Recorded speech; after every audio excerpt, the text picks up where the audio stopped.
Ya, bismillahirrahmanirrahim. Assalamualaikum warahmatullahi wabarakatuh.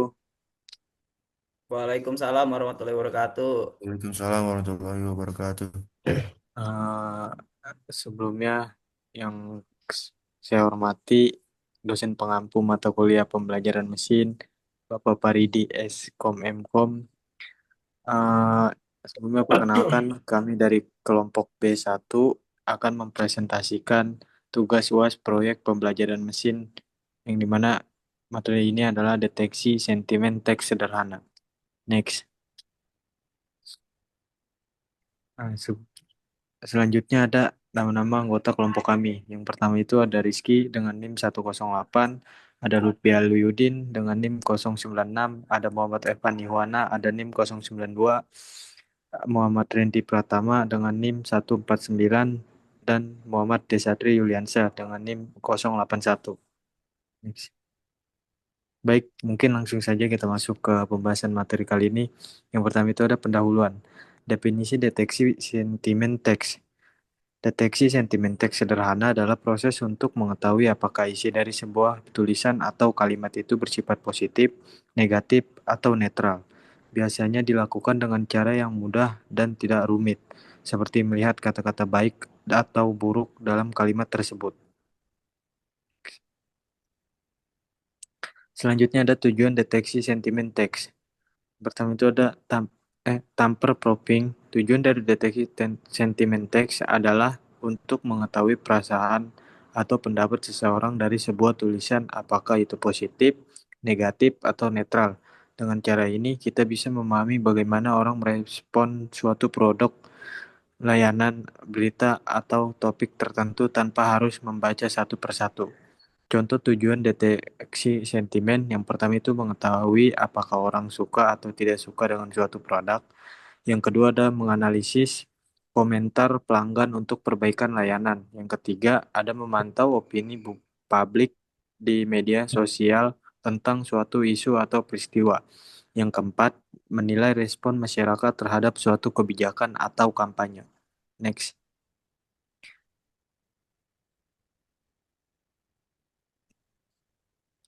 Nah, selanjutnya ada fungsi deteksi sentimen teks.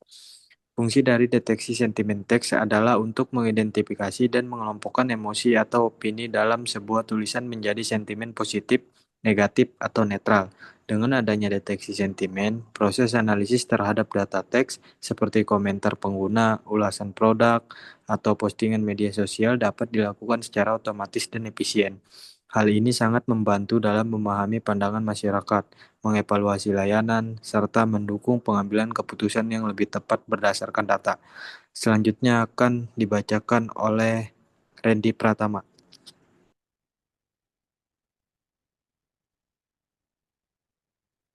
Nggak ada suaranya, Ren. Mic-nya belum dinyalain, Randy. On mic, Ren, on mic. Fungsi deteksi sentimen. Fungsi deteksi sentimen yang pertama ada menganalisis opini pengguna, membantu memahami bagaimana perasaan seseorang terhadap produk, layanan, atau isu tertentu. Yang kedua, klasifikasi emosi atau sentimen, mengelompokkan teks ke dalam kategori seperti positif, negatif, atau netral. Tiga, pemantauan media sosial digunakan untuk melacak opini publik terhadap suatu topik secara real time, seperti saat kampanye politik atau peluncuran produk baru. Empat, meningkatkan layanan pelanggan. Perusahaan bisa mengetahui keluhan atau pujian pelanggan dan merespon lebih cepat. Lima, pengambilan keputusan bisnis, memberikan insight dari data ulasan atau komentar pelanggan untuk mengembangkan produk atau strategi pemasaran. 6. Analisis kompetitor, mengetahui bagaimana persepsi masyarakat terhadap pesaing atau produk sejenis. 7. Deteksi isu atau kritis, bisa digunakan untuk mendeteksi potensi krisis dari opini negatif yang meningkat. Next. Klasifikasi deteksi sentimen teks. Satu, berdasarkan jenis sentimen, klasifikasi ini mengacu pada kategori emosi atau opini yang diungkapkan dalam teks. Sentimen positif, teks yang menunjukkan kepuasan, dukungan, atau perasaan baik. Contohnya, saya sangat menyukai produk ini. Sentimen negatif, teks yang mengandung keluhan, ketidakpuasan, atau kritik. Contoh, layanan sangat buruk. Sentimen netral, teks yang bersifat informatif tanpa ekspresi emosi. Produk ini tersedia di toko online. Next, machine learning. Teori machine learning atau pembelajaran mesin adalah cabang dari kecerdasan buatan, artificial intelligence, yang berfokus pada pengembangan algoritma dan pemodel yang memungkinkan komputer belajar dari data tanpa diprogram secara eksplisit.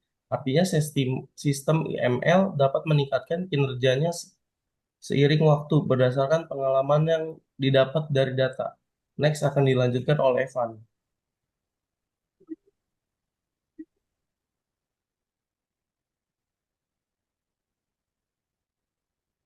Cara kerja mesin learning.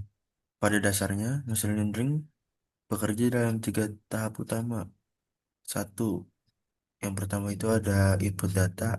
Sistem menerima data mentah dalam bentuk angka, teks, gambar, atau suara. Yang kedua itu ada pelatihan model, algoritma ML, menganalisis data, dan menemukan pola atau hubungan antar data. Yang ketiga itu ada prediksi atau klasifikasi.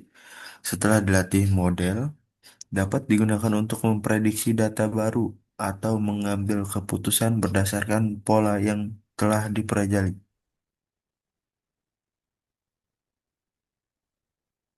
Yang selanjutnya ada algoritma yang digunakan. Yang pertama itu ada linear regression, digunakan untuk prediksi nilai kontinu seperti harga rumah atau suhu. Eh, Contoh kedua itu ada mencari garis lurus terbaik yang mewakili hubungan antara variabel input dan output. Yang kedua itu ada logistic regression, digunakan untuk klasifikasi biner seperti ya atau tidak, spam atau bukan spam, menghasilkan probabilitas dan membaginya menjadi dua kelas. Yang ketiga itu ada decision tree, menggunakan struktur pohon untuk membuat keputusan cocok untuk data kategori maupun numerik. Next, metodologi proyek. Di dalam metodologi proyek ini, data, dataset, dan sumber data. Dalam proyek ini terdapat tiga kategori sentimen, yaitu positif, negatif, dan netral. Teks-teks tersebut dapat berupa ulasan produk, komentar media sosial, tanggapan pengguna terhadap suatu layanan atau kegiatan.